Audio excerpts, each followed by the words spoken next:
ये वाला क्वेश्चन अपन देखते हैं, क्योंकि इस क्वेश्चन में 3 से 4 अल्गोरिदम्स हैं। जो अल्गोरिदम किस चीज के हैं? ये ग्राफ के अल्गोरिदम्स हैं। तो ये ग्राफ के जो अल्गोरिदम्स हैं, इन ग्राफ के अल्गोरिदम्स को भी अपन समझते जाते हैं और उसका जो कॉम्प्लेक्सिटी होता है वो भी समझते हैं अपन। ठीक है, अपन ने सबसे पहला अपन यहाँ पे जो देख पा रहे हैं ग्राफ, वो कौन सा है? Bellman Ford. Bellman Ford algorithm क्या बोलता है, अपन सबसे पहले ये देखते हैं। ठीक है, तो इसका प्रॉब्लम देने के लिए आपको अगर प्रोग्रामेटिकली देखें तो इसका क्वेश्चन कैसे आता है, तो इसका क्वेश्चन इस तरीके से आ सकता है कि वर्टाइसेस जो हैं वो है 5। ये पहला अपन जो बात कर रहे हैं वो इनपुट की, आपको ऐसा इनपुट मिल सकता है जहां पे वर्टाइसेस जो हैं वो 5 है। एजेस जो हैं वो कैसे मिलेंगे आपको? पहले ब्रैकेट, फिर एक ब्रैकेट, ऐसे करके आपको वर्टाइसेस मिलते जाएंगे। अब वर्टाइसेस कैसे मिलेंगे? 1 3 2, 1 3 2, ऐसे आपको वर्टाइसेस मिलेंगे। क्वेश्चन बता रहा हूं मैं पहले कि क्वेश्चन आपको कैसे मिलने वाला है। फिर 4 3 -1, इससे अपने को बनाना है एक ग्राफ। तो मैं इसीलिए ये क्वेश्चन बता रहा हूं जिससे आप लोगों को समझ में आए। फिर आएगा 2 4 1, ये सिर्फ क्वेश्चन है, अभी कुछ भी मन से नहीं लिख रहे, कुछ भी कैलकुलेट नहीं करा है अभी, ये सिर्फ क्वेश्चन लिख रहे हैं अपन अभी। फिर 1 2 1 और फिर लास्ट में 0 1 5, ये खत्म हो गया। तो अपने पास ग्राफ में क्या चीजें होती है? दो चीज, वर्टाइसेस और एजेस। अब यहाँ पे उसने बोल दिया वर्टाइसेस जो है वो है 5, एजेस जो है इस तरीके से आपको दी हुई है। समझ में आ गया इतना? ये क्वेश्चन है सिर्फ, आंसर नहीं है, सॉल्यूशन नहीं है। अब जब अपन ये क्वेश्चन समझ रहे हैं तो अपन इस क्वेश्चन को समझते हैं कि क्वेश्चन कैसे है। ये एसआरसी है, मतलब आपका सोर्स जो है वो शुरू हो रहा है 0 से, बाकी जो वर्टाइसेस है वो बीच के वर्टाइसेस हैं और एजेस जो है यहाँ पे दे रखे हैं। अब एजेस को कैसे पढ़ना है? यहाँ पे तो 3 चीजें दी हुई है, हमको मालूम नहीं अब कैसे होगा ये। अपन कोशिश कर सकते थे कि 1 से 3 तक जाना, फिर 4 से 3 तक जाना, ऐसा अपन समझ सकते हैं, लेकिन यहाँ पे तो 3 चीजें दी हुई है। तो आप कैसे काम करेंगे? तो यहाँ पे क्या होगा, यहाँ पे एजेस दी हुई है। जैसे सबसे पहले क्या है? सोर्स। तो सोर्स जो है ये अपना एक वर्टाइस हो गया। ठीक है, अब सोर्स से कहां जा रहा है? 0 से 1 जा रहा है, 5 वेट है इसका। ये दोनों क्या है? वर्टाइसेस। और ये जो है ये है वेट। वेट मालूम है ना? वेटेड ग्राफ पढ़ा है? हर एज का एक वेट होता है, तो ये वो वेट होता है और बाकी ये दो वर्टाइसेस होते हैं कि ये वेट इन दोनों वर्टाइसेस के बीच में जो एज बनेगी उसका वेट ये होगा। अब 0 से 1 जा रहा है, उसका वेट हो जाएगा 5। तो मान लो यहाँ पे मैंने 1 बना लिया और यहां से एक एज बना ली जो कि ये वाली है, इसका वेट हो गया, तो ये वाला एज कंप्लीट हो गया अपना। ऐसे ही अपने को सारे बनाने। अब 1 से या 0 से कहां जा रहे हैं? 1 से 3 पे भी जा रहे हैं और 1 से 2 पे भी जा रहे हैं, तो 3 और 2 बन सकते हैं। अब बनेगा 1 से लेके 3 या फिर 1 से लेके 2, तो अपन 3 यहां बना देते हैं और 3 का वेट क्या है? 2। और फिर एक 1 से 2 जा रहा है तो 1 से 2 बना लेते हैं, ये हो गया 2, इसका वेट हो जाएगा 1। अब यहां पे ये डायरेक्टेड ग्राफ है, अनडायरेक्टेड नहीं है। ये डायरेक्टेड है तो अपने को एरो भी बनाना पड़ेगा। तो 0 से 1 हो गया, 1 से 3 और 1 से 2, तो ये डायरेक्शन भी अपन ने डाल दी। अब अपना ये भी कंप्लीट हो गया और ये भी कंप्लीट हो गया ना?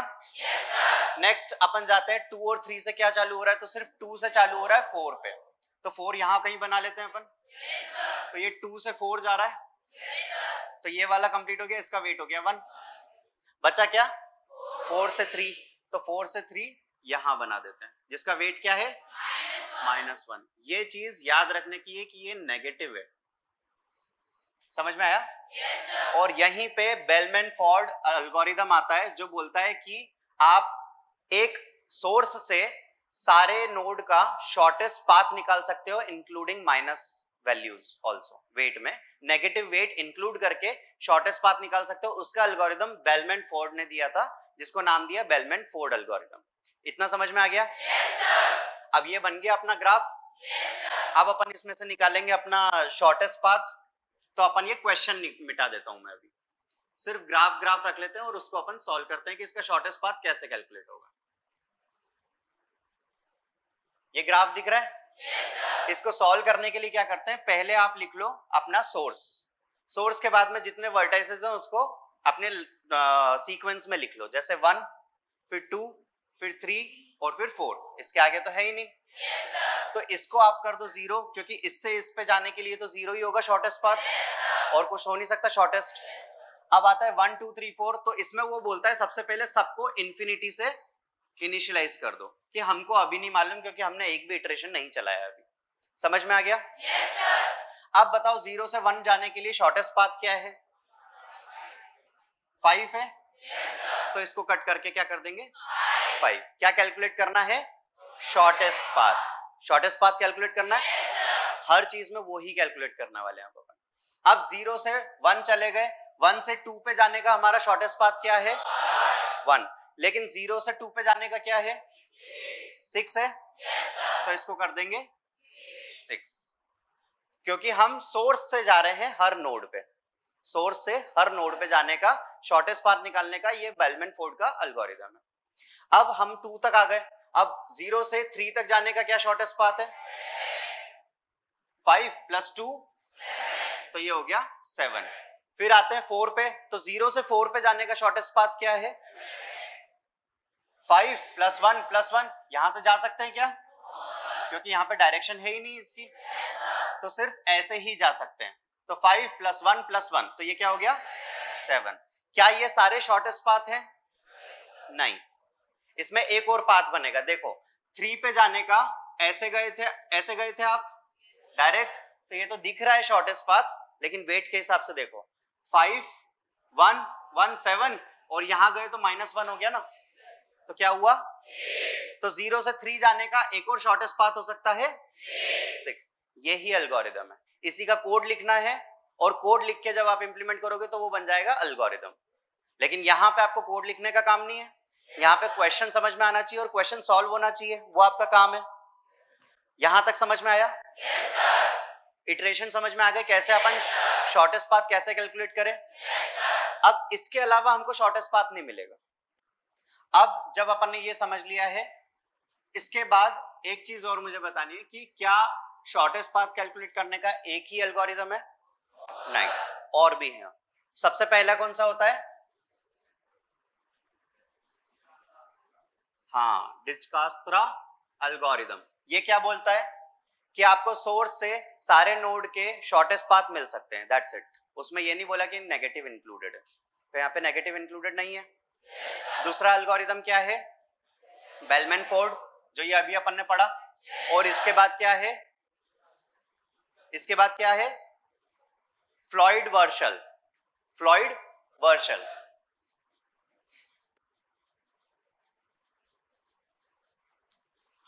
अब इसमें और बेलमैन-फोर्ड में क्या डिफरेंस है? तो ये तो मैंने बता दिया कि ये नेगेटिव इंक्लूड नहीं रखता, इसमें सिर्फ सब पे जाना रहता है, लेकिन नेगेटिव इंक्लूडेड नहीं है। फिर इसने बोला कि भैया मैं नेगेटिव इंक्लूड करूंगा, तो ये नेगेटिव इंक्लूड हो गया। फिर इसमें और इसमें क्या इंक्लूड हुआ? ये भी बोलता है कि मैं भी नेगेटिव इंक्लूड करूंगा, नेगेटिव इंक्लूडेड। तो फिर इसमें और इसमें क्या डिफरेंस हुआ? इसमें बेलमैन-फोर्ड में और फ्लॉयड में ये डिफरेंस हुआ कि फ्लॉयड-वर्शल जो हमारा एल्गोरिथम है वो बोलता है सारे नोड का सारे नोड्स तक शॉर्टेस्ट पाथ कैलकुलेट करना, लेकिन इसमें सोर्स से सारे नोड का, मतलब एक पॉइंट दे दिया, यहां पे अगर बहुत सारे नोड्स हैं तो इससे सबका शॉर्टेस्ट पाथ, अब वो हो सकता है ऐसे जाके ऐसे जाके ऐसे जाके फिर हम इस पे जाएं तो हमको शॉर्टेस्ट पाथ मिल जाए। जैसे अभी देखा था 3 पे जाने के 2 रास्ते थे। विजुअली देखा जाए तो ऊपर वाला रास्ता सबसे छोटा था, लेकिन वेट डिफर करता है। वेट से हमको 0 1 2 4 फिर 3 पे ज्यादा हमको छोटा रास्ता मिला। समझ में आ गया? लेकिन जो फ्लॉयड बोलता है उसका कहना यह है कि ये जो सोर्स है, इसके बाद जो हमारे पास और हैं, तो ऐसा नहीं कि सिर्फ इसका, इन दोनों के बीच में, इन दोनों के बीच में, इन दोनों के बीच में, इन दोनों के बीच में, तो मतलब सबके बीच में। और क्या बचा? ये भी बच गया, फिर ये हो गया, ये हो गया, ये भी, ये इसका, सबका, सारे नोड के बीच में शॉर्टेस्ट पाथ निकालना है विद नेगेटिव इंक्लूडेड। एल्गोरिथम समझ में आ गए? अब अपन कॉम्प्लेक्सिटी की अगर बात करें तो बेलमैन-फोर्ड की कॉम्प्लेक्सिटी क्या होती है? O ऑफ NM, जहां पे N हमारी एजेस हो सकती है और M जो है वर्टाइसेस हो सकती है। इतना आ रहा है समझ में? इसके बाद जो हमारा फ्लोइड वाला है, इसमें हमको क्या करना है, इसमें सिर्फ एक से नहीं निकालना है जैसा इसमें था बेलमैन में, लेकिन इसमें तो सब पे जाना है हमको। तो जितने वर्टाइसेस हैं उतना हमको लूप हो सकता है मल्टीपल टाइम चलाना पड़े, जो कि 3 बार हो सकता है। तो हमारा जो लूप रहेंगे वो v क्यूब बार चलेंगे, मतलब हमारा जो एल्गोरिदम है वो v क्यूब बार चल सकता है। तो इसका जो कॉम्प्लेक्सिटी होगा O ऑफ v क्यूब। अब एक बचता है अपना क्रुस्काल्स एल्गोरिदम, वो अपन देखते हैं कि वो क्या होता है। तो क्रुस्काल्स एल्गोरिदम बोलता है कि ये आपको शॉर्टेस्ट पाथ निकालने के लिए नहीं बोलता है, ये मिनिमम स्पैनिंग ट्री निकालने के लिए बोलता है। क्या बोलता है? Minimum spanning tree. अब मिनिमम स्पैनिंग ट्री क्या होता है? मिनिमम स्पैनिंग ट्री ये होता है कि कोई भी जो ग्राफ में है कोई भी नोड असाइक्लिक में नहीं जाना चाहिए, प्लस दूसरा नोड कनेक्ट नहीं होना चाहिए। मतलब वो एक लीफ जैसा, ब्रांच जैसा होना चाहिए, उसमें कुछ कनेक्टिविटी या साइक्लिक नहीं होना चाहिए। That is minimum spanning tree. इसका मैं एक एग्जांपल लेकर आया हूं आप लोगों को समझाने के लिए कि क्रुस्काल्स कैसे अपन समझ सकते हैं। तो मैं यहाँ पे एक ग्राफ बनाता हूं, आप लोग भी वैसा बनाओ और फिर अपन इसको समझते हैं।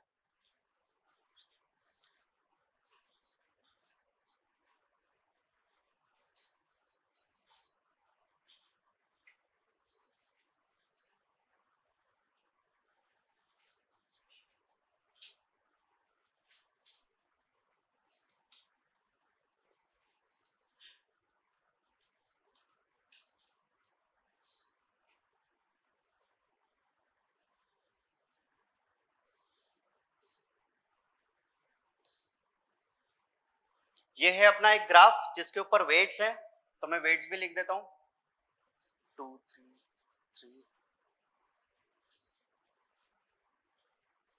4 3 1 7 और 8। अब ये एल्गोरिदम क्रुस्काल्स एल्गोरिदम बोलता है सबसे पहली चीज कि आपको जो वर्टाइसेस उठाना है उसके साथ वेट जो होना चाहिए वो मिनिमम होना चाहिए, स्मॉलेस्ट होना चाहिए पूरे ग्राफ में। पूरे ग्राफ में सबसे मिनिमम कौन सा है वेट? 1 है। yes, ये वाला। तो मैं या तो C या फिर E उठा सकता हूं, तो अपन उठा लेते हैं C। ठीक है, तो ये मैंने ले लिया, जिसको मैं डबल राउंड कर रहा हूं, वो मेरा हो गया स्पैनिंग ट्री। अभी मैंने ये वाला वेट के साथ में ले लिया, मेरा स्पैनिंग ट्री बनना स्टार्ट हो रहा है। समझ में आया? yes, 1 के बाद मिनिमम कौन सा है? 2। 2 कहां है? ये रहा। तो मैं क्या करूंगा, अब A को ले लेंगे और इससे मैंने ये बना लिया। समझ में आया? yes, 2 के बाद नहीं, ये नहीं बनेगा सर, अपन ने 3 ले लिया गलती से, बाकी 2 होना चाहिए। ये एक ही रहेगा, ये वाला होगा। समझ में आया? yes, क्लियर हो रहा है सबको? yes, अब यहां से 2 के बाद में क्या है मिनिमम? 3। तो मैं यही वाला ले, क्योंकि ये मेरे पास ऑलरेडी है, yes, कनेक्टेड नहीं होना चाहिए, इन दोनों को कर लूंगा तो ये कनेक्ट हो जाएंगे, yes, तो इसलिए मैं क्या करूंगा, ये वाला ले लूंगा। तो ये मेरा स्पैनिंग ट्री बनता जा रहा है। अभी ये दोनों कनेक्टिविटी नहीं है, लेकिन अपने को कनेक्ट करना है आगे जाके, क्योंकि ये 2 बन रहे हैं फिर मिनिमम स्पैनिंग ट्री, हमको एक ही करना है। अब मुझे बताओ इस 3 के बाद नेगेटिव स्मॉलेस्ट कौन सा है? 3 है ना? 3 छोटा है कि 4 छोटा है? तो अभी 3 बचा हुआ है, तो अब हम इसको ले सकते हैं, क्योंकि अब हमारे पास ऑप्शन नहीं है और एक ट्री बनाना है, तो ये हमारी सेटिस्फाई कर रहा है कंडीशन। तो ये वाला बन गया, तो मेरा मिनिमम स्पैनिंग ट्री अभी ऐसा बन रहा है, यहां तक बन गया। अब नेक्स्ट कौन सा है? 3 है, ये वाला 3, लेकिन इस पे जा सकता हूं क्या मैं? ये तो कनेक्ट हो जाएगा, साइक्लिक बन जाएगा, ये साइक्लिक होना नहीं चाहिए, तो इसको स्किप कर देंगे। नेक्स्ट क्या बचेगा? 4। इस पे भी जा सकता हूं क्या मैं? नहीं जा सकता, वह साइक्लिक बन जाएगा। फिर किस पे जाएंगे? अब 7 पे जाएंगे, तो ये वाला ले लूंगा और ये मेरा नोड हो गया इसके अंदर। इसके बाद 8 पे जाएंगे क्या? फिर जाएंगे सीधे 9 पे। तो अब जो आपको डबल लाइंस दिख रही है,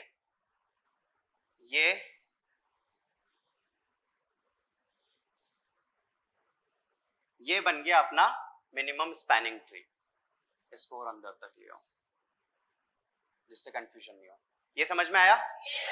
ये अपना मिनिमम स्पैनिंग ट्री बन गया, और अगर कोई अब पाथ के लिए बोले तो ये हमारा मिनिमम स्पैनिंग ट्री का पाथ है। क्लियर हो रहा है सबको? ये आप लोग भी अपने जो ग्राफ बनाया उसके अंदर हाईलाइट कर लो कि ये मिनिमम स्पैनिंग ट्री बनेगा, और एल्गोरिदम लिख लो। पहले एल्गोरिदम लिखो कि first step 1 is select minimum weighted edge, select minimum weighted edge and start making minimum spanning tree. Select minimum weighted edge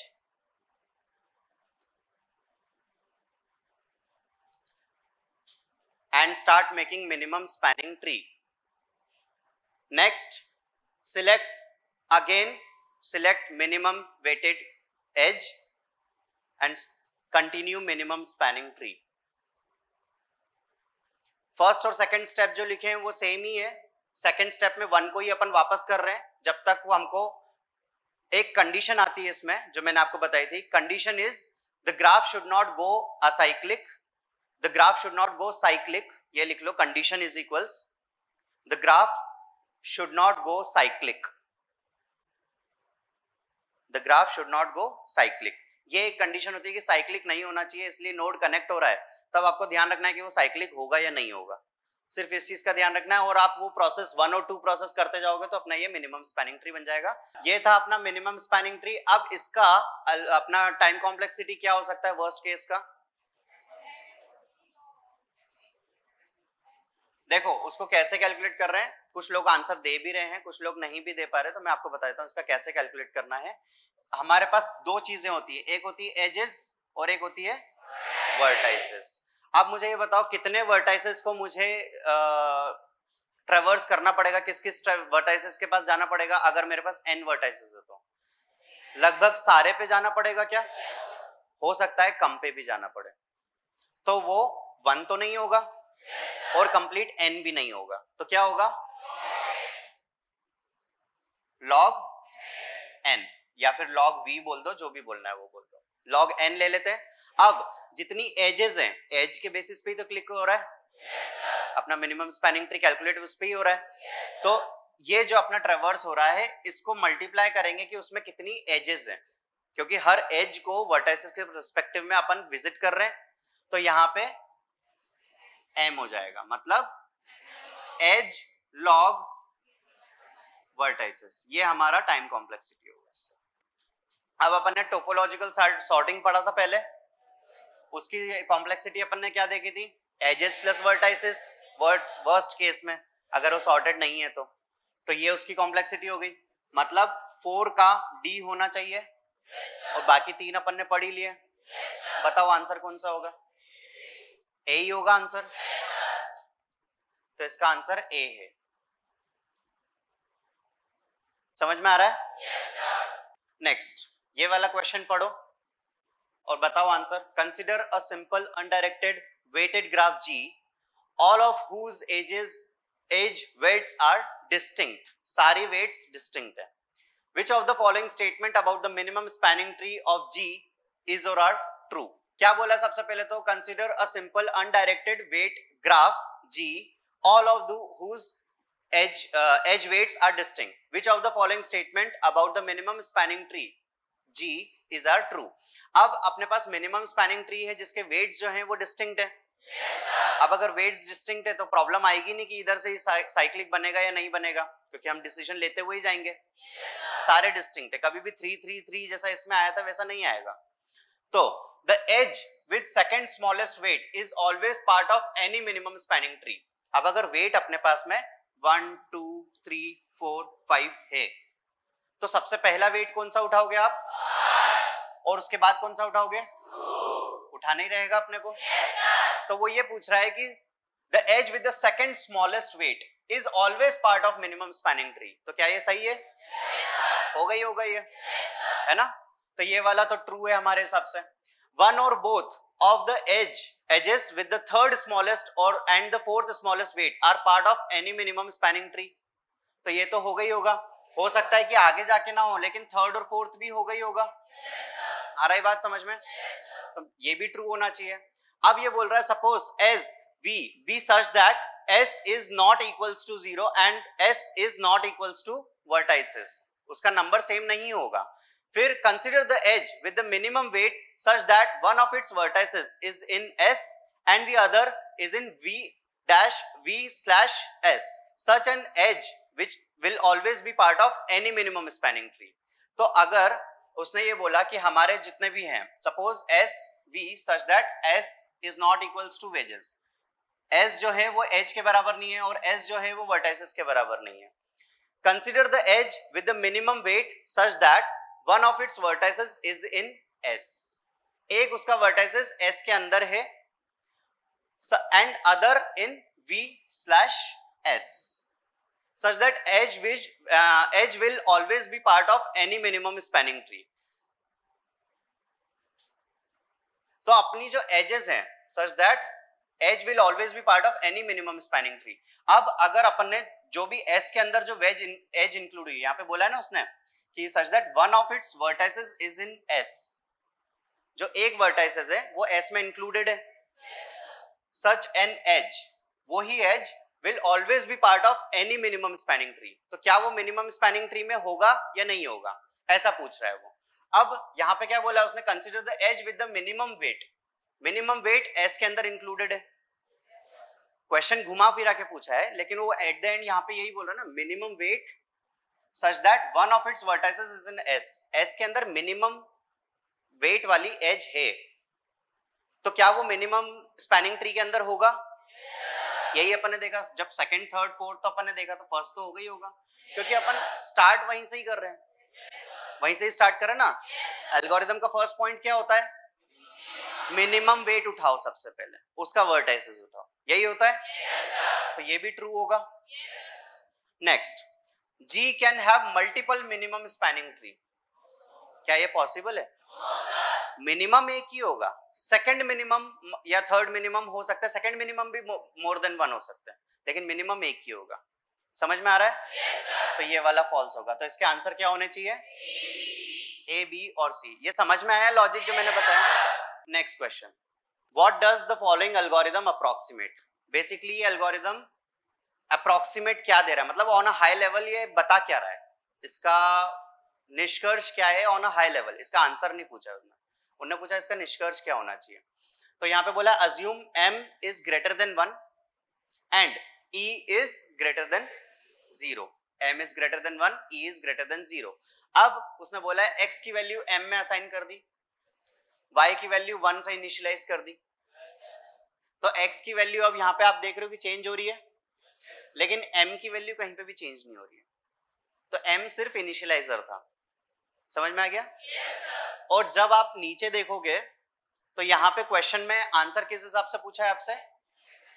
M के टर्म्स में. M के टर्म्स में पूछा है, मतलब आपको क्या निकालना है? लगभग M की वैल्यू निकालनी है. निकालनी है कि नहीं? अब यहाँ पे अपन देखते हैं कि M की वैल्यू अगर ग्रेटर देन 1 है तो अपन क्या क्या ले सकते हैं? 2 ले सकते हैं, 3 ले सकते हैं, 4 ले सकते हैं, 5 ले सकते हैं, कुछ भी ले सकते हैं इसकी वैल्यू, राइट?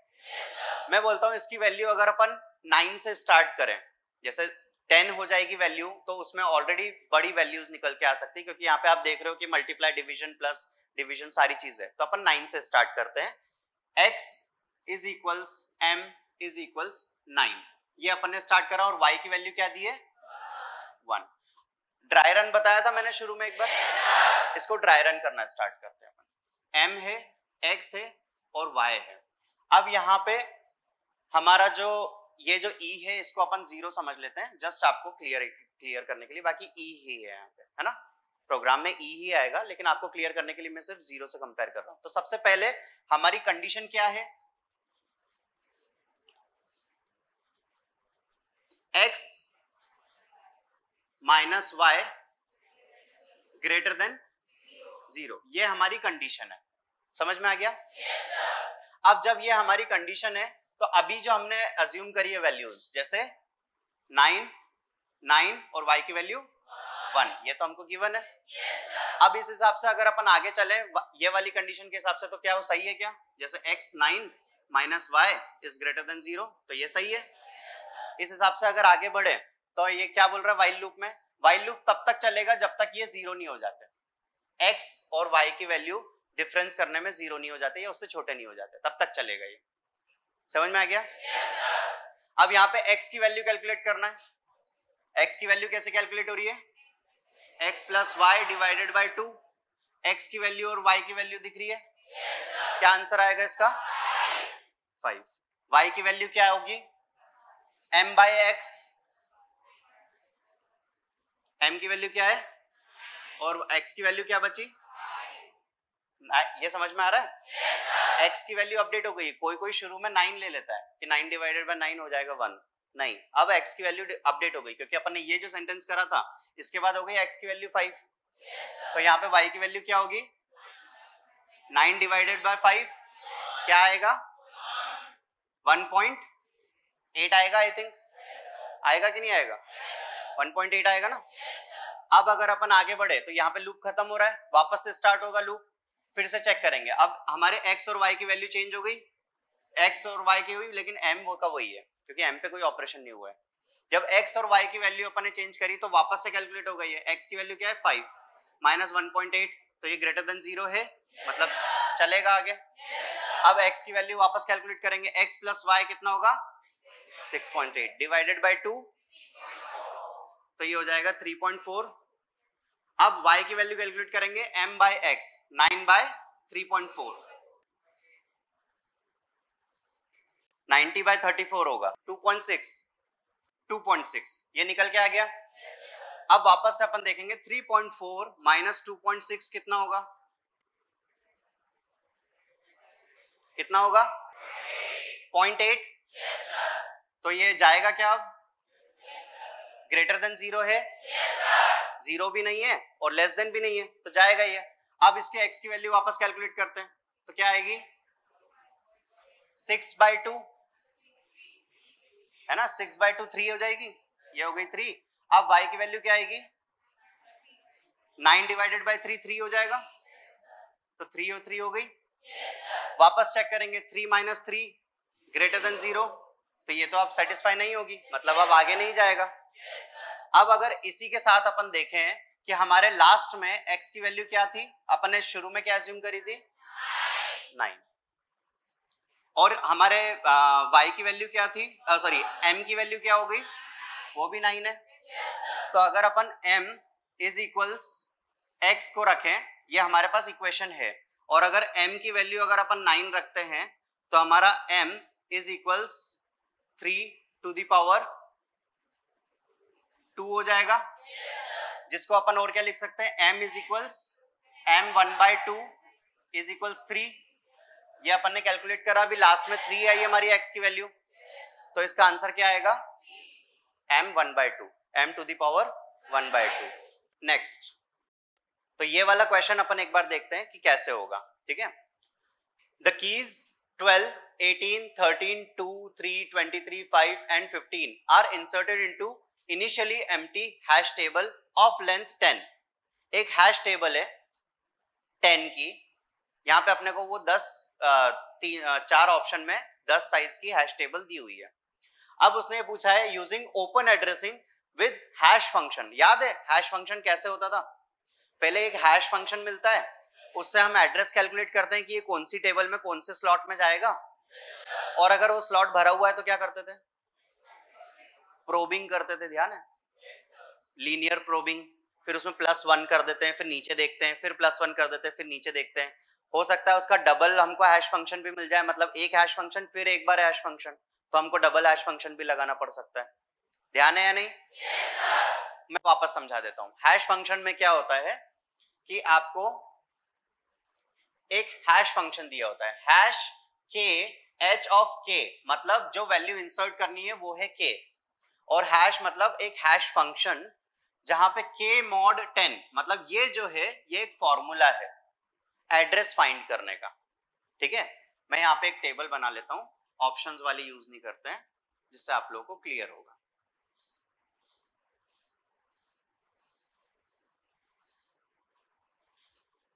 जीरो 1 2 3 4 5 6 7 8 9, ये हमारे 9 स्पेसेस की, 9 एड्रेसेस की हैश टेबल है। इतना समझ में आ गया? हैश टेबल क्या होता है, ध्यान है? अपन ने जब डेटा स्ट्रक्चर्स पढ़ा था तो हमारा मेन डेटा स्ट्रक्चर को हमारा मेन ऑब्जेक्टिव क्या होता है, रिट्रीवल फास्ट हो जाए, जिसका हमारा जो कॉम्प्लेक्सिटी हो वो ज्यादा से ज्यादा वर्स्ट कॉम्प्लेक्सिटी 1 होना चाहिए, ये हमारा टारगेट होता है। अधिकतर एल्गोरिदम में अपन ने देखा था log n, n log n, n square, n cube, log n, यही जाता था अधिकतर। फिर हमने हैश टेबल देखा था कि हैश टेबल में क्या करते हैं कि हैश फंक्शन दे दिया, उससे आप हैश टेबल में डायरेक्टली की और वैल्यू के थ्रू पुट कर दोगे डेटा, जिससे अब मुझे अगर फेच करना है तो मैं डायरेक्टली उस की पे जाऊंगा और वैल्यू निकाल लूंगा। तो मेरा यहाँ पे कॉम्प्लेक्सिटी क्या हुआ, 1, है ना? याद है सबको? तो अब ये टेबल है मेरे पास, हैश टेबल, और मेरे पास कुछ डेटा रखा है। डेटा क्या है ये, और इस डेटा को मैप करने के लिए मेरे पास एक फंक्शन है k mod 10। ये जो वैल्यूज हैं ये सारी वैल्यूज k की वैल्यूज है 1 by 1 करके। समझ में आया? शुरुआत में k की वैल्यू क्या है, 12, तो 12 mod 10 क्या आंसर आएगा, 2। तो ये इसका हैश फंक्शन है, जो इसका रिजल्ट आएगा वो इसकी पोजीशन होना चाहिए। समझ में आया? जैसे 12 था तो 12 मॉड, जिसको मॉड अगर समझ में नहीं आ रहा है, ये मॉड, ये वो वाला मॉड नहीं है, ये वाला मॉड है। समझ में आ रहा है? 12 मॉड 10, तो इसका आंसर क्या आएगा, 2। तो सेकंड पोजीशन पे जाएंगे और उसको इंसर्ट कर देंगे 12। समझ में आ गया? सेकंड क्या आया, 18, 18 मॉड 10 करेंगे तो क्या आएगा, तो 8 पे जाके 18 रख देंगे अपन। आ गया समझ में? फिर आया 13 तो 3 पे जाके 13 आ जाएगा, क्योंकि 13 मॉड 10 होता है 3, रिमाइंडर 3 मिलता है ना? नेक्स्ट आया 2, तो 2 मॉड 10 क्या होगा, 2 ही होगा, है ना? अभी कुछ स्टूडेंट से मैं पहले कभी पढ़ा रहा था, अभी इसी हफ्ते में, तो मैंने एक स्टूडेंट से पूछा कि अगर 3 को 5 से डिवाइड करोगे, 3 को 5 से डिवाइड करोगे तो क्या रिमाइंडर आएगा, तो वो बोल रहा था 0। 3 आएगा ना, जब वो 5 तक जा ही नहीं सकता तो रिमाइंडर ही खुद बच जाएगा। ये क्लियर है ना सबको? ऐसे कंफ्यूजन्स होते हैं स्टूडेंट लाइफ में, बट क्लियर होना चाहिए कॉन्सेप्ट, इसीलिए मैंने बताया अभी। अब यहाँ पे क्या है, 3 नहीं 2 है, तो 2 के ऊपर तो ऑलरेडी भरा हुआ है। इस कंडीशन को क्या बोलते हैं, कोलिजन। यहाँ पे क्या हुआ, कोलिजन, की डेटा तो ऑलरेडी है। अब क्या करेंगे, लीनियर प्रोबिंग, लीनियर प्रोबिंग करेंगे। देखो यहाँ पे लिखा है ना, लीनियर प्रोबिंग करना है आपको। लीनियर प्रोबिंग मतलब एक एड्रेस पे एक प्लस कर लो और चेक करो, फिर प्लस करो फिर चेक करो, ऐसा करना है। लेकिन आपको ध्यान है, अपन ने जब लीनियर प्रोबिंग भी पढ़ा था तो उसमें पढ़ा था कि यार ये गुच्छा बना देता है एक डेटा का, एक के बाद एक के बाद एक के बाद इंसर्ट करता जाएगा तो वो तो गुच्छा बन जाएगा, और फिर दूसरा भी एक बड़ा गुच्छा बन जाएगा। तो ऐसे तो बहुत बड़ी प्रॉब्लम हो सकती है। दूसरी स्पेसेस जो है खाली पड़ी और यहाँ पे बहुत बड़ा बल्क बन गया है। तो जितना इवनली डिस्ट्रीब्यूटेड होता है उतना ज्यादा रिट्रीवल के लिए अच्छा होता है। आ रहा है ना समझ में? पढ़ा था अपन ने। अब यहाँ पे अपना क्या अपन देख रहे थे, 2 यहाँ पे फील्ड है, तो अपन क्या करेंगे, 2 + 1 पे देखेंगे, मतलब इस पे भी कोलिजन हो गया। फिर क्या करेंगे, फिर से 3 + 1 इस पे हो जाएगा, तो इसमें क्या आएगा आंसर, 2 यहाँ पे आ गया। क्लियर है? 12 हो गया, 18 हो गया, 13 हो गया, 2। अब 3 आया, 3 पे भी कोलिजन हो रहा है। जब कोलिजन हो रहा है तो प्रोबिंग करेंगे। कुल मिला के कुछ भी कर लो, यहीं पे ही आके खड़े होगा वो। 3 हो गया, फिर क्या आया, 23 मॉड 10 करेंगे तो क्या आएगा, 3, फिर कोलिजन, फिर लीनियर प्रोबिंग, फिर आ गया 23। इतना आ रहा समझ में? 23 हो गया, 5, तो 5 पे कोलिजन हो रहा है, यहीं पे ही आएगा 5। फिर आ रहा है 15, तो फिर 5, फिर हो गया तो वो 15 यहाँ आ जाएगा। ये समझ में आ गया? अपन ने देखा हैश टेबल क्या होता है, हैशिंग कैसे फंक्शन कैसे काम करता है, हैश फंक्शन बोलते हैं उसको। लीनियर प्रोबिंग क्या होता है, प्रोबिंग क्या होता है, कोलिजन क्या होता है। ये 5 टर्मिनोलॉजीज अपन ने आज वापस से रिवाइज कर ली। नोट्स पढ़ते रहोगे तो ये याद रहेगी सब चीज क्या है। अभी तक अपन ने इसका क्वेश्चन नहीं करा था, इसका क्वेश्चन अभी समझ में आया? अब मुझे बताओ उसका क्वेश्चन क्या था, the keys are inserted into initially empty hash table, वही करा अपन ने अभी। of length 10 using open addressing with hash function of k mod 10 is and linear probing. What is the resultant hash table? बताओ कौन सा match हो रहा है? C मैच हो रहा है? Yes, sir. ये वाला हमारा आंसर हो गया. नेक्स्ट, अभी उसने उल्टा क्वेश्चन दे दिया. अभी आपको भरने के लिए नहीं बोला, उसने बोला कि ऐसा भरा हुआ है. सेम क्वेश्चन है कि a hash table of length 10 uses open addressing with hash function k mod 10. हमारा हैश फंक्शन तो सेम है. yes, और लीनियर प्रोबिंग करना है. After insertion of 6 values, after inserting 6 values, 6 value insert कर दी. कौन सी हमको नहीं मालूम. After inserting 6 values 1 2 3 4 5 6 into an empty hash table, the table is shown as below. ये रही table. which one of the following choices gives a possible order in which the key value could have been inserted in the table? देखो अपन समझते हैं इसको कैसे attempt करना है. Multiple अलग अलग आंसर आ रहे हैं तो अपन समझते हैं. देखो शुरुआत करते हैं 46 से. अगर 46 इंसर्ट होना था तो कहां होना था? 6 पे. मतलब ये डायरेक्ट जा सकता था, कोई प्रोबिंग रोबिंग की जरूरत नहीं थी. तो ये वाला हो सकता है, इसके ऊपर डॉट लगा देते हैं कि शायद हो सकता है. फिर जाते हैं 42 पे. तो 42 कहां है? यहाँ पे है. तो ये भी अभी सही चल रहा है. ये ठीक है, ये ठीक है. 34 4 पे आ गया. यहाँ तक सही है. फिर आते हैं 52 यहाँ पे है. तो क्या ये सही है क्या? क्योंकि अभी अपन ने क्या क्या इंसर्ट करा? 34 42 और 46, ये तीन चीजें इंसर्ट करी है. अगर ये जाना था 52 पे और mod 10 करता तो क्या 2 आता? 2 पे कोलिजन होता तो थर्ड पे जाता ना वो. लेकिन थर्ड पे है क्या? मतलब थर्ड पे पहले से फिल होगा जब भी जाके यहाँ आया वो. मतलब ये ऑप्शन नहीं है. आ गई बात समझ में? अब जाते हैं 34 पे. चलो फिर से 34 से देखते हैं कि 34 कहाँ है अभी? 4 पे. तो ये वाला तो सही है. 42 2 पे है, ठीक है. 23 ठीक है. 52 यहाँ पे है. तो अपन ने अभी क्या क्या इंसर्ट कर दिया? 34 42 और 23. तो 52 सही है. यहाँ तक तो सही जा रहे हैं अपन. अब आते 33 पे. तो 33 7 पे आया. कोलिजन होता तो यहाँ आना था. लेकिन यहाँ आ गया. तो ये वाला गलत है, मतलब ये ऑप्शन गलत हो गया. समझ में आया? उसके बाद फिर से 46 34. तो यहाँ तो देखते हैं, ये 46 तो सही है. 34 यहाँ तक सही था तो ये भी सही होगा, ये भी सही होगा. 42 यहाँ तक सही था तो ये भी सही होगा. सिर्फ इन तीनों के सीक्वेंस बदले, इन तीनों के सीक्वेंस बदले तो वो तो चलेगा, क्योंकि मॉड करेंगे तो आंसर तो वहीं जाएगा. समझ में आ रहा है ना इतना? अब मैं टेबल को देख ही नहीं रहा हूँ क्योंकि मैंने 2 कर लिया, मुझे थोड़ा सा इसका आइडिया हो गया क्वेश्चन का. अब 23 पे गए तो 23 पे भी जाएगा प्रॉपर. यहां तक चला गया ये. तो ये भी ठीक है. 2 3 4 6 वाला भी सही है. अब आते हैं 52 पे. जब अपना 2 3 4 6 और 52 भी हुआ क्या? 52 अब करना है अपने को. एक बार मार्क करते हैं. 46 हो गया, 34 हो गया, 42 हो गया, 23 हो गया. अब आते 52. तो 52 यही आएगा. मतलब ये भी सही है. फिर 33 आएगा तो वो नीचे ही जाएगा. मतलब ये ऑप्शन सही है, उसको देखने की जरूरत ही नहीं. नेक्स्ट,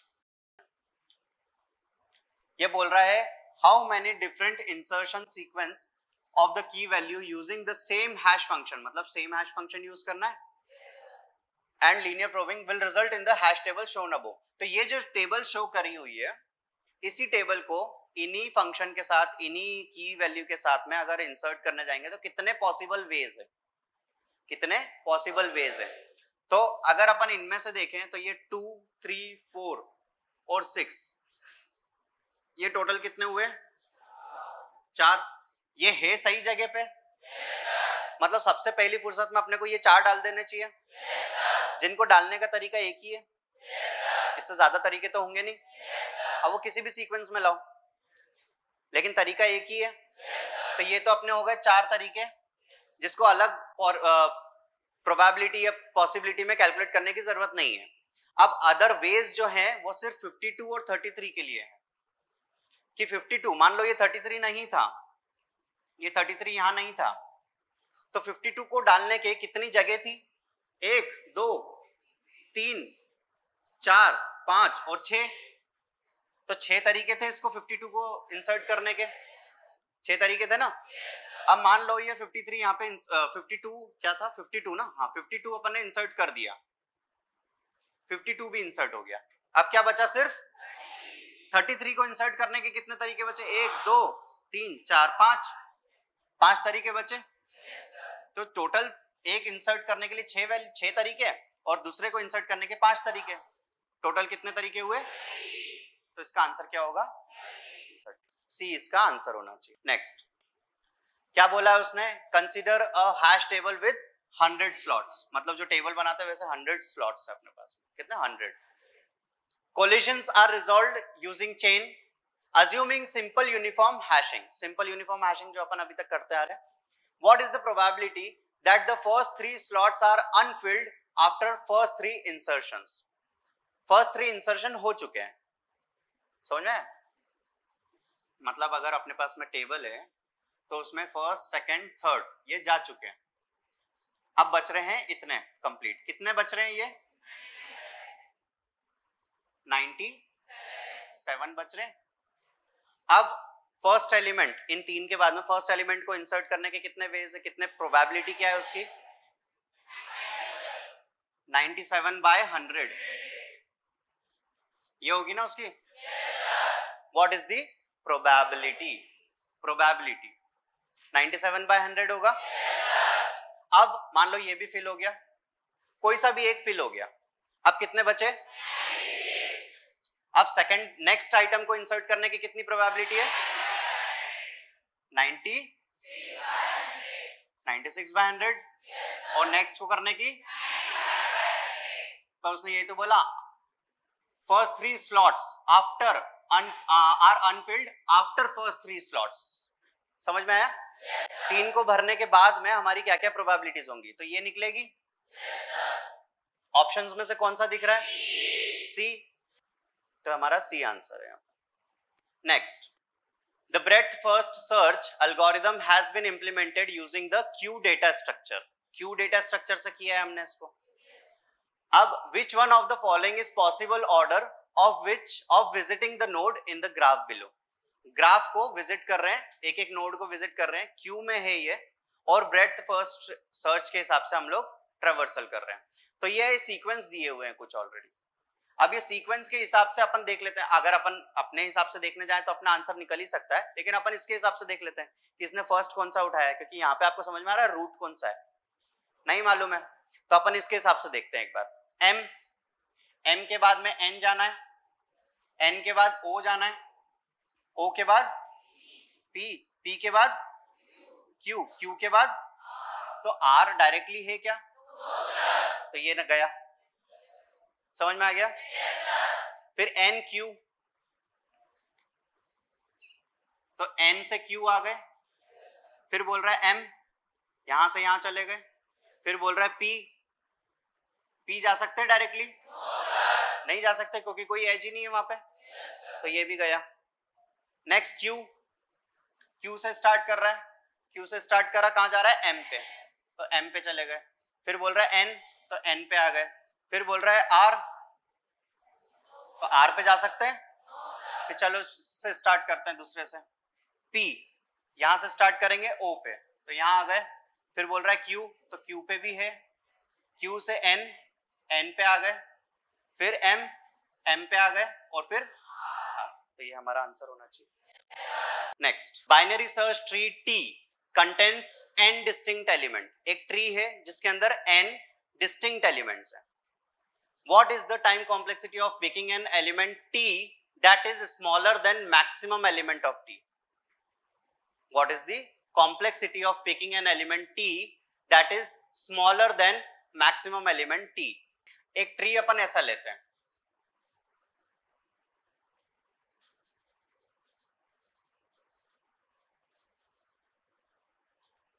बाइनरी ट्री और बाइनरी सर्च ट्री में क्या डिफरेंस होता है, वो सॉर्टेड होता है डिक्शनरी के बेसिस पे, जिससे सर्च के लिए एफिशिएंट हो जाता है, इसीलिए उसका नाम बीएफएस रख दिया, binary search tree, BST sorry.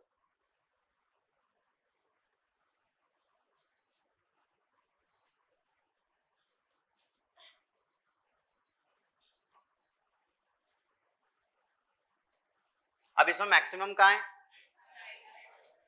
ये है मैक्सिमम। अब इसमें जो हमारा मैक्सिमम है हमको क्या निकालना है? Smaller than maximum. Smaller than maximum निकालना है। तो स्मॉलर देन मैक्सिमम क्या है? रूट नहीं है? रूट भी स्मॉलर देन मैक्सिमम है ना? यहां पे ये थोड़ी ना बोला है वन स्मॉलर देन।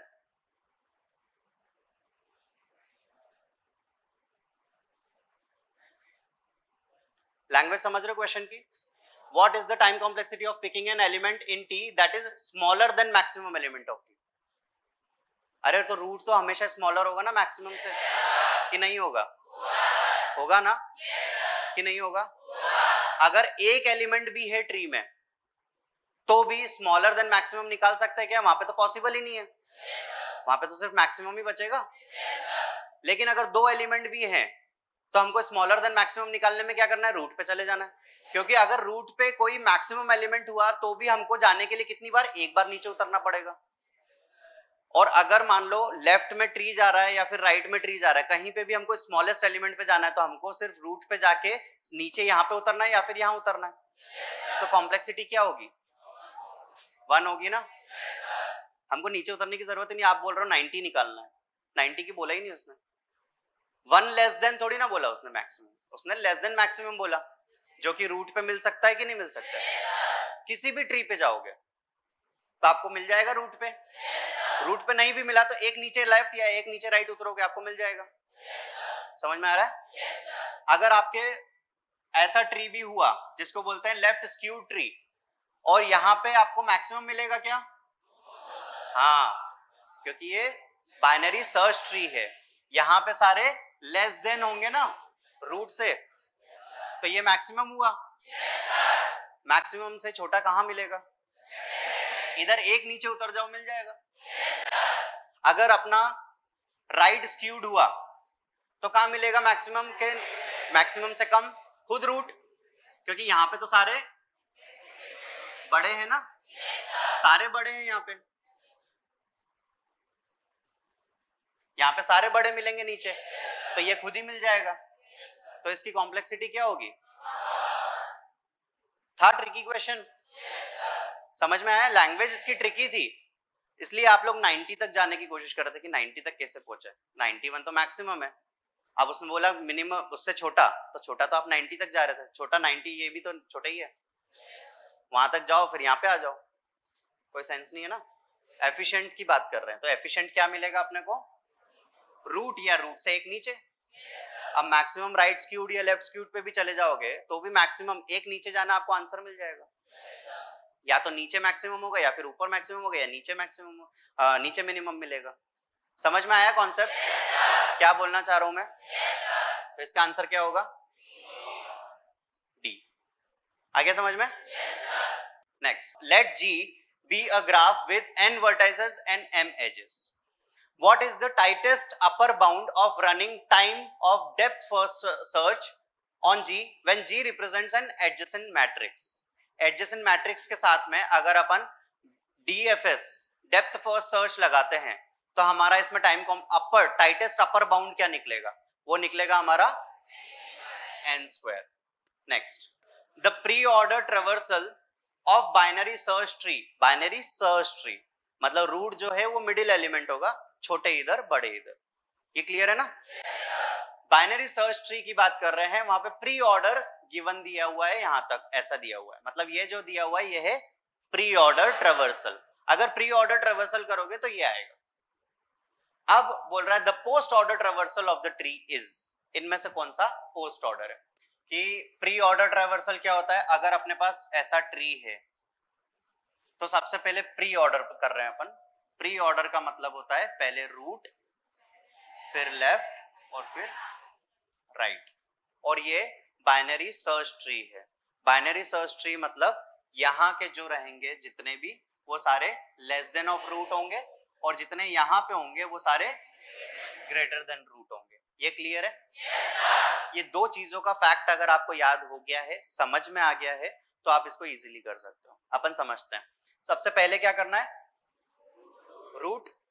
तो अगर ये रूट के नीचे भी और भी बहुत सारे ट्रीज हैं तो भी सबसे पहले तो रूट ही होगा, होगा ना रूट। तो इसका रूट सबसे पहले हो रहा है, मतलब मेन रूट जो है वो है 12। आई बात समझ में? अब इसके बाद में लेफ्ट जाते हैं और लेफ्ट को पूरा अपन करते हैं। अब यहां पे अगर अपन लेफ्ट आए तो यहां पे क्या मिल रहा है 8।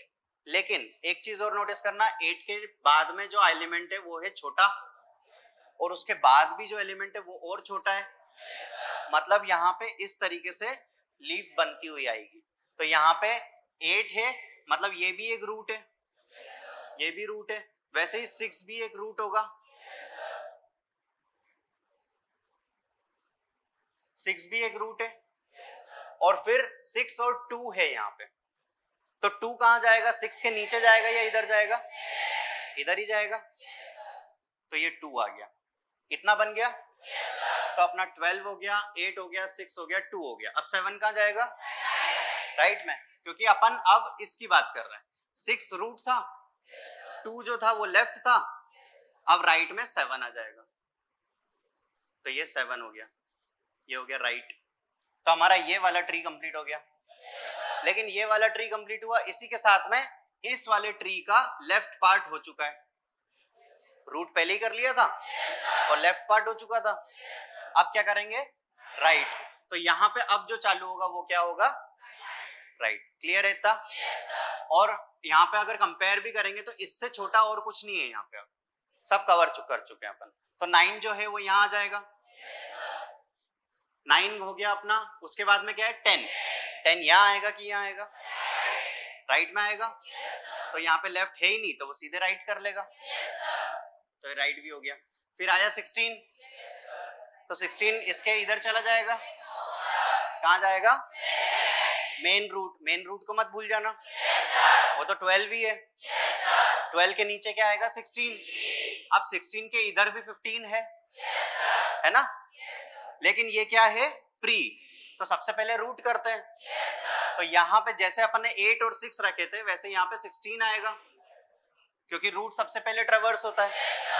16 के बाद 15 है और 19 है और 17 है कि नहीं? तो जब रूट हो गया तो फिर लेफ्ट में जाएंगे और यहाँ पे ढूंढेंगे रूट से छोटा क्या क्या है।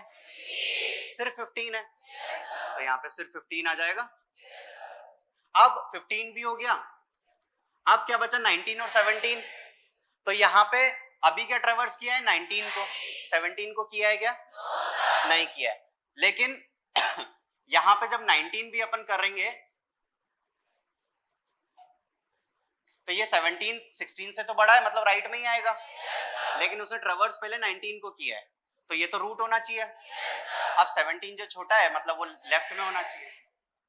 तो ऐसे बन गया अपना पूरा ट्री। अब इसका पोस्ट बनाएंगे। पोस्ट में क्या बोलता है?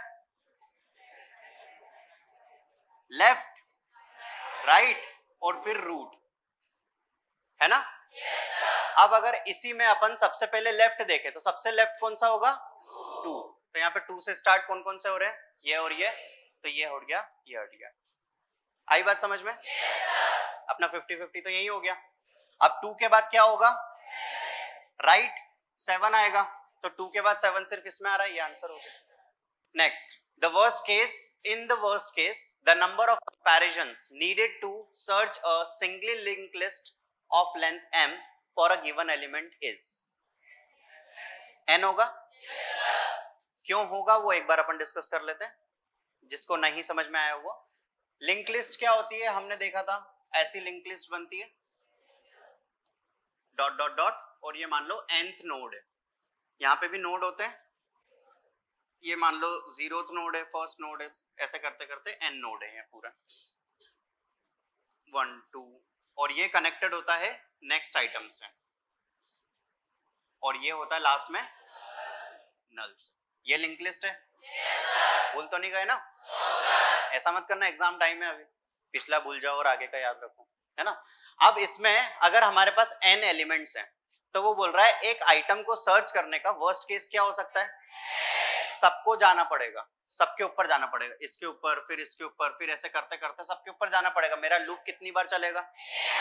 n times. इसलिए इसका आंसर n होना चाहिए कि मुझे n बार लूप चलेगा इसका। Next, the following C function takes a singly link list. यहां पे एक लिस्ट ले रहा है ये, मतलब द फॉलोइंग सी फंक्शन, ये जो फंक्शन है, ये जो रीअरेंज फंक्शन है, नाम से समझ में आ रहा है ये क्या कर रहा होगा? रीअरेंज कर रहा है, ये नाम से समझ में आ रहा है। अब ये बोल रहा है the C function takes a singly link list, ये एक सिंगली लिंक लिस्ट ले रहा है। सिंगली लिंक लिस्ट मतलब कोई डबल उसमें पॉइंटर नहीं है और ना ही सर्कुलर है वो, है ना। सिंगली लिंक लिस्ट ले रहा है ऑफ इंटीजर्स एज पैरामीटर, यहाँ पे इसके अंदर जो डेटा स्टोर्ड होगा वो होगा integer, and rearranges the element of the list, ये हमको नाम से समझ में ही आ गया। The function is called with the list containing integers, the function is called with the list containing integers 1 2 3 4 5 6 7, ये हमारे उसके अंदर एलिमेंट है। तो मतलब हमारी सिंगली लिंक लिस्ट बन गई।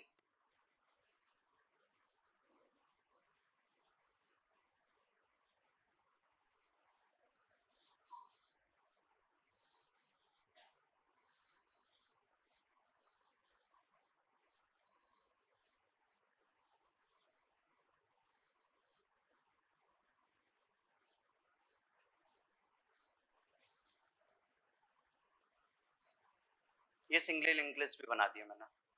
ये जो नोड है ये क्या है? P और Q, इसने इसी का टेम्पररी नोड्स बना लिए, मतलब पॉइंटर वेरिएबल्स बना लिए, और ये पॉइंटर वेरिएबल्स हैं, तो इसने पॉइंटर वेरिएबल्स बना लिए P और Q। अभी अपन समझ के रखते हैं सिर्फ। उसके बाद बोला उसने टेम्प भी बनाया, तो अपन यहाँ पे एक टेम्प बना लेते हैं, टेम्प, और P और Q भी है। If list, if not list मतलब लिस्ट के अंदर अगर कुछ भी ना हो, इसको बोलते हैं फॉल्सी वैल्यू। जैसे लिस्ट के अंदर अगर कुछ भी नहीं है, नल है या जीरो है, तो वो नॉट में ट्रू दे जाएगा। समझ में आया? अगर उसके अंदर एक भी वैल्यू है जो जीरो या नल नहीं है, तो वो ट्रू दे जाएगा। समझ में आया? अब यहाँ पे अपन चेक कर रहे हैं कि लिस्ट ब्लैंक तो नहीं है, कुल मिला के यही चेक कर रहे हैं। और या फिर not list is equals next, मतलब नेक्स्ट पे कुछ नहीं हो तो रिटर्न कर दे। जहां पे अभी वो खड़ा है उसके नेक्स्ट पे कुछ नहीं हो, या फिर करंट आइटम में ही कुछ नहीं हो, तो वो रिटर्न कर दे, यहां से आगे मत बढ़ो।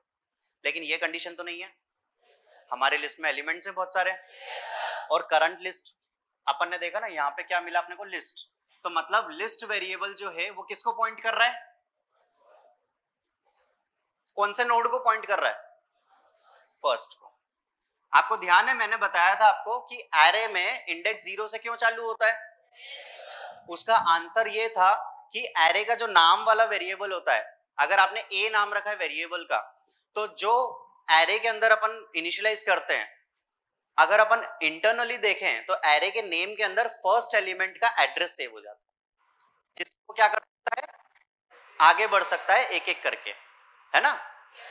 खुद के ही एड्रेस पे जाना है तो कितनी आगे बढ़ेगा वो? 0। एड्रेस पे जाना है तो अपन कितनी आगे बढ़ेंगे? 0। इसीलिए बोलते हैं कि 0 इंडेक्स, इसीलिए कि आपको खुद के ऊपर ही जाना है तो आप अपने ऊपर 0 प्लस करो। तो भैया मैं ठीक है यहीं पे आ गया। फिर उसने बोला नेक्स्ट पे जाना है तो आप 1 प्लस कर दो। फिर उसने बोला 3 आगे जाना है तो आप क्या करोगे? 3 प्लस करोगे, 4 प्लस नहीं करोगे, 3 प्लस करोगे। तो इसलिए आपका इंडेक्स 0 है। ये समझ में आया? यहाँ पे वही चीज है कि लिस्ट एक पॉइंटर है जो पॉइंट कर रहा है इस लिस्ट को। लिस्ट चालू कहां से हो रही है? फर्स्ट नोड से। तो लिस्ट पॉइंट किसको करेगा? फर्स्ट नोड को। जिसको नहीं आया था समझ में, अभी आ गया। जब भी आपने ये लिस्ट मिली तो लिस्ट जो है फर्स्ट नोड को पॉइंट कर रहा है, जो कि अपने को ध्यान हो अगर अपन ने हेड, टॉप, ये सब चीजें देखी थी, है ना। ये हमारे लिस्ट का नाम है और ये फर्स्ट नोड को पॉइंट कर रहा है। इतना क्लियर है?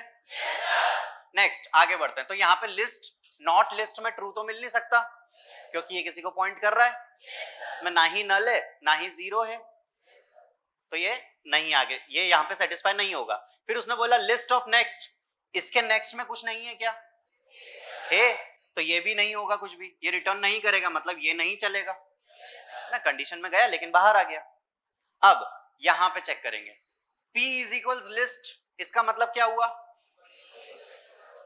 इसका मतलब ये हुआ कि एक P वेरिएबल बनाया, उसने उसी को पॉइंट करा जिसने लिस्ट को पॉइंट करा।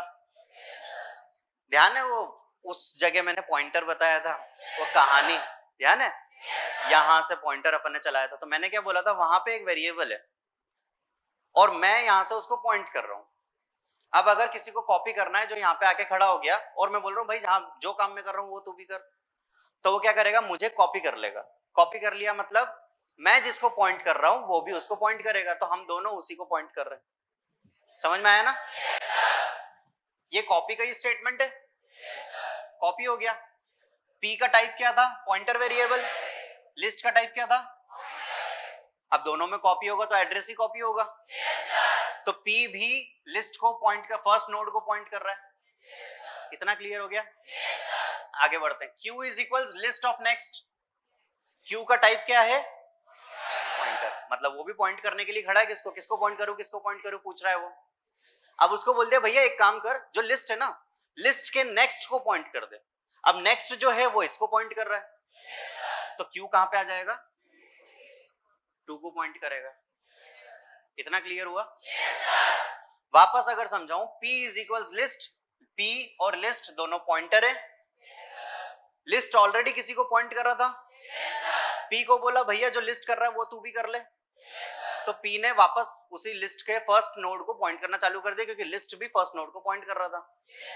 अब Q ने बोला, Q को अपन ने बोला कि भैया लिस्ट जो एलिमेंट है, नोड है, उसका नेक्स्ट जो है उसके अंदर जो है तू भी वो रख ले। मतलब नेक्स्ट के अंदर क्या थी वैल्यू, इसका एड्रेस, इसका एड्रेस। नेक्स्ट के अंदर इसका एड्रेस था ना, क्योंकि ये पॉइंटर वेरिएबल है, तो इसके अंदर इसका एड्रेस था, तभी तो वो पॉइंट कर रहा है।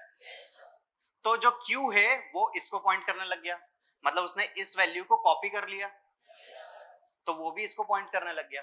P और Q इनिशियलाइजेशन समझ में आ गया? अब जाते हैं लूप पे। अब चालू हो रहा है जाके लूप। while Q लिखा है, while Q लिखा है, मतलब क्या चेक कर रहे हैं यहाँ पे, Q ट्रूथी है या नहीं है, Q के अंदर कुछ है या नहीं है। अगर उसके अंदर 0 हुआ या नल हुआ तो वो चलेगा ही नहीं, सीधे बाहर आ जाएगा, है ना? मतलब एंड में जाके जब वो 7 पे आ गया और अगर 7 के यहाँ पे Q के अंदर यही वाली चीज कॉपी कर दी जो इसके अंदर है, तो वो वहीं पर स्टॉप हो जाएगा ना। ये लॉजिक लिखा है बेसिकली वहां पे। आई बात समझ में? अब लूप चालू हुआ, Q हमारा नल नहीं है, तो हम आगे बढ़ते हैं। उसने बोला टेम्प, ठीक है भैया टेम्प बना लिया, is equals P of value. तो P क्या है, ये रहा, P के अंदर वैल्यू क्या है, तो टेम्प में चले जाएगा 1। आई बात समझ में? उसके बाद बोल रहा है P की वैल्यू आप स्वैप कर दो Q की वैल्यू से। Q की वैल्यू क्या है, यहां पे 2 है, यही वैल्यू अपन कहां डालने के लिए बोल रहे हैं, P की वैल्यू पे। P ये है, इसकी वैल्यू कहां है, ये है, तो यहां पे क्या करेंगे, 2 हो गया। समझ में आ रहा है इतना? अब टेम्प में 1 पड़ा है, यहां पे बोल रहा है Q की वैल्यू में आप टेम्प डाल दो, तो Q ये है, Q की वैल्यू में 2 था, अपन ने बोला भैया टेम्प यहां पे आ जा, तो वैल्यू क्या करी, स्वैप कर दी। सड़ा सा प्रोग्राम लिखा है सिर्फ स्वैप करने के लिए। समझ में आ गया? तो यहां तक काम हो गया अपना। उसके बाद उसने बोला P is equals Q of next. ये थोड़ा सा आपको कंफ्यूज कर सकता है, लेकिन इसको ध्यान से समझोगे तो बहुत इजी है। Q ऑफ नेक्स्ट क्या है, 3 वाला नोड है ना, 3 वाला नोड। तो ये जो नोड है ये Q का नेक्स्ट है, Q का नेक्स्ट 3। वो बोल रहा है P जो है इसको इसके ऊपर आ जा, तो P इसको पॉइंट करना चालू कर देगा और P यहां से खत्म हो गया, तो P यहां से उठ के यहां आ गया। मतलब अब अपन जो टेम्पररी वेरिएबल्स है उनको आगे बढ़ाते जा रहे हैं। आई बात समझ में? तो यहाँ पे P को अपन ने अपडेट कर दिया, वो बोल रहा है Q को भी अपडेट करना है, लेकिन ये समझ में आ रहा है क्या कुछ क्या लिखा है, वो साइंटिफिक चीज है ये। टर्नरी ऑपरेटर पढ़ा था ना, टर्नरी ऑपरेटर अगर भूल गए हो तो बता देता हूं कि यहां पे आती है कंडीशन, अगर कंडीशन सही है तो यहाँ पे क्वेश्चन मार्क आता है, तो ये सेटिस्फाई हो जाए, अदरवाइज ये सेटिस्फाई हो जाए। यहाँ पे आता है कोलन, यहाँ पे आता है क्वेश्चन मार्क। क्वेश्चन मार्क मतलब अगर कंडीशन सही है तो ये, अगर गलत है तो ये, तो ये हो जाएगा यस पे और ये नो पे। ये टर्नरी ऑपरेटर होता है। इसको प्रोग्राम में यूज कर लिया, है ना, कोई रॉकेट साइंस नहीं है ये, सिंपल सा सी प्रोग्राम है। यहाँ पे बोला P, अगर P वैलिड है मतलब उसके अंदर नल नहीं है, जैसे अपन ने अभी P को आगे बढ़ाया ना, तो हो सकता है कि P नल पे चला जाए, हो सकता है नल पे पॉइंट कर रहा हूं, तो वो तो है नहीं अभी, P नल को पॉइंट कर रहा है क्या, P थर्ड नोड को पॉइंट कर रहा है, तो यहाँ पे क्या होगा, ये वाला एग्जीक्यूट होगा, 0 नहीं होगा। तो इसमें क्या बोल रहा है, P of next, Q is equals P of next, P का नेक्स्ट क्या है 4, तो Q is equals P of next, Q यहां से चला गया। आई बात समझ में? थोड़ा सा कचरा क्लीन कर लेते हैं। ये हो गया हमारा P और Q, और टेम्प में अभी भी 1 पड़ा हुआ था, टेम्प हमारा टेम्परेरी वैल्यू, उससे कोई फर्क नहीं पड़ता, बट इससे हमारा क्या हुआ, सबसे मेन ऑपरेशन स्वैप हो गई वैल्यूज, है ना, यहाँ पे 2 हो गई और यहाँ पे 1 हो गई। अब यहाँ पे ऑप्शन पे अगर नजर चले जाए पहले, तो आप यहाँ पे 50-50 आपका लाइफलाइन लगा सकते हो, ये चला जाएगा, ये चला जाएगा, ये और ये, आप बोलोगे ये हो सकता है आंसर, लेकिन प्रोग्राम अभी बाकी है ना, तो 3 आ सकता है यहाँ पे और 1 लास्ट में जा सकता है, ऐसी पॉसिबिलिटी हो सकती है ना। एक बार और चला के देख लेते हैं। अब अपने पास सारी वैल्यूज हो गई, अब अपन वापस देखते हैं क्या Q ब्लैंक है या नल है, नहीं, Q तो वैलिड है, फोर्थ नोड पे है, तो अपन आगे बढ़ते हैं। टेम्प इज इक्वल्स P की वैल्यू, P की वैल्यू 3 है, तो इसमें आ गई 3, आ गई ना 3, फिर P की वैल्यू अपडेट कर दो Q की वैल्यू से, तो P की वैल्यू अपडेट कर दी 4 से, हो गया, फिर P यहां तक हो गया, Q की वैल्यू को अपडेट कर दो टेम्प से 3, मतलब अपन ने फिर से स्वैप कर दिया किसमें, PQ के बीच में। अभी यहाँ पे हाफ वे नहीं करा कि इन दोनों को कर दिया फिर इन दोनों को कर दिया, ऐसा करते तो 1 पहुंच जाता पीछे, है ना, पहुंच जाता ना, लेकिन यहाँ पे क्या करा, PQ को करा स्वैप, फिर PQ को करा, फिर PQ को, ऐसे करते हुए जाएंगे। अभी लूप समझ में आ रहा है? अभी आगे जाने की जरूरत है? आंसर आ गया समझ में? क्या है? B। नेक्स्ट, सबसे पहले क्या बोल रहा है, a tree with n node has n-1 edges. अगर अपन एक सिंपल एग्जांपल से देखें, एक ट्री बना ले और यहां पे भी उसके चाइल्ड्स बना ले, तो कितने नोड हुए, 7, एजेस कितने बनेंगे, 1 2 3 4 5 6, मतलब मैक्सिमम कितने बनेंगे, n-1, तो ये तो ट्रू है, मतलब ये आंसर नहीं है ना। नीचे वाला देखते हैं, the maximum number of nodes in a binary tree of height h is 2 to the power h plus 1 minus 1। इसको इस तरीके से पढ़ेंगे, 2 to the power h plus 1 minus 1, ये होगा। तो क्या ये ट्रू है, इसको भी देखना पड़ेगा एक बार। अगर अपन देखें इसकी हाइट क्या होगी, 3 होगी कि 2 होगी, 2 होगी, क्योंकि इसका कितने डेप्थ तक जा सकते हो आप, है ना। तो अगर 2 to the power 2 plus 1 कर दें, जो कि 8 है, -1, तो यहाँ पे नोड्स कितने हुए, तो ये ट्रू हो गया, मतलब ये भी आंसर नहीं है। अब अगर C जो आप बोल रहे हो, a complete binary tree, complete binary tree क्या होता है, जिसके हर किसी के 1 या 2 चाइल्ड होते ही होते हैं, है ना। A complete binary tree with n internal nodes has n+1 leaves। Internal nodes मतलब क्या होते हैं, वो सारे नोड्स जो लीफ नोड्स नहीं है वो इंटरनल नोड्स होते हैं। यहाँ पे इंटरनल नोड्स कितने हैं, 2 है, 3 है, रूट को क्यों छोड़ दे रहे हो, ये भी इंटरनल नोड ही हुआ ना, लीफ नोड को छोड़ के। अब इंटरनल नोड कितने हैं, 3। अब इंटरनल नोड्स अगर has a complete binary tree with n internal nodes, 3 internal nodes हैं, तो वो बोल रहा है n+1 लीव्स होंगे, 3 हमारे इंटरनल है +1, तो 1 2 3 4, तो ये तो ट्रू हो गया। बात समझ में आ रही है? बी को पढ़ने की जरूरत ही नहीं है, वही फॉल्स होगा। समझ में आया? सी को आप लोग कैसे बोल रहे थे, एक बार ये बना के देखना चाहिए जो भी क्वेश्चन आए। अभी काफी सारे लोगों ने सी आंसर बोला था, वो इसलिए क्योंकि हम अंदाजा लगा रहे थे, है ना। ऐसे अगर पेन चला लोगे फटाक से, और मैंने कुछ इसमें कैलकुलेशन तो करी नहीं, बस गोले बनाए और लाइन बना दी, उससे समझ में आ गया, और यहाँ पे फॉर्मूला लगा लगा के देख लिया मैंने, उसी में दिया है फॉर्मूला, मुझे यहाँ पे तो याद भी रखने की जरूरत नहीं है, पेन चलाया और आंसर आ गया इसका, है कि नहीं? तो हमारा बी आंसर होना चाहिए विच इज फॉल्स। क्लियर है इतना? नेक्स्ट ये बोल रहा है let last post, last in and last pre denote the last vertex visited in pre post order, in order and pre order. तो हमने दो ऑर्डर में, तीन ऑर्डर में ट्रेवर्सल किया है। फर्स्ट है पोस्ट, पोस्ट में लास्ट वर्टाइसिस कौन सा था? Last post.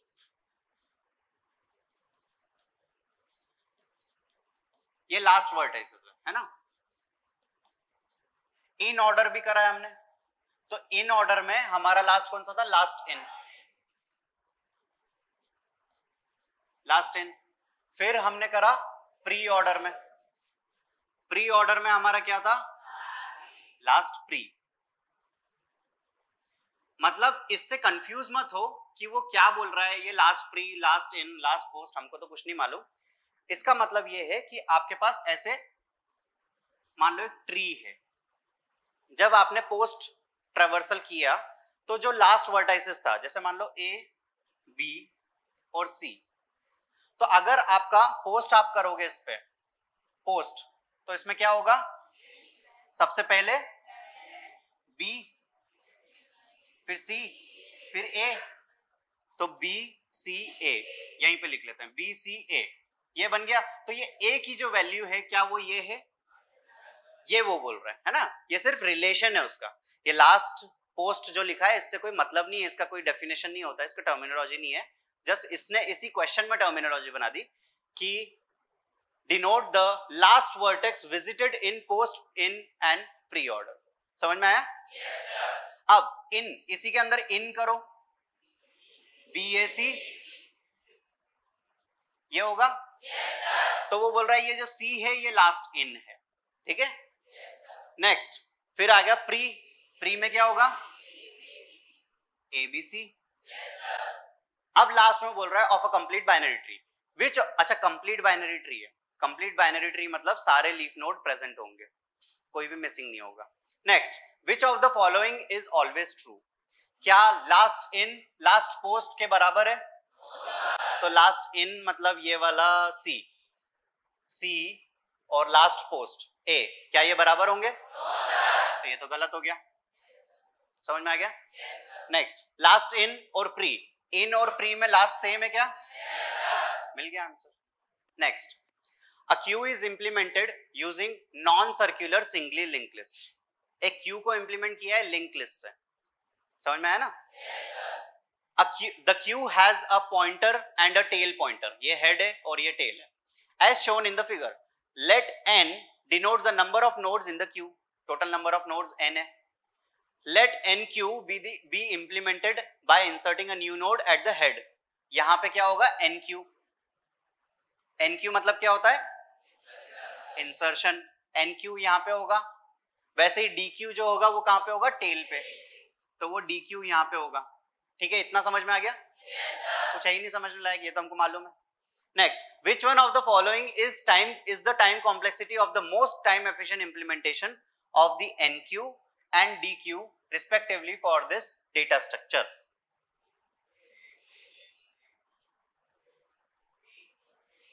NQ और DQ के लिए हमारा most efficient time complexity क्या होगी?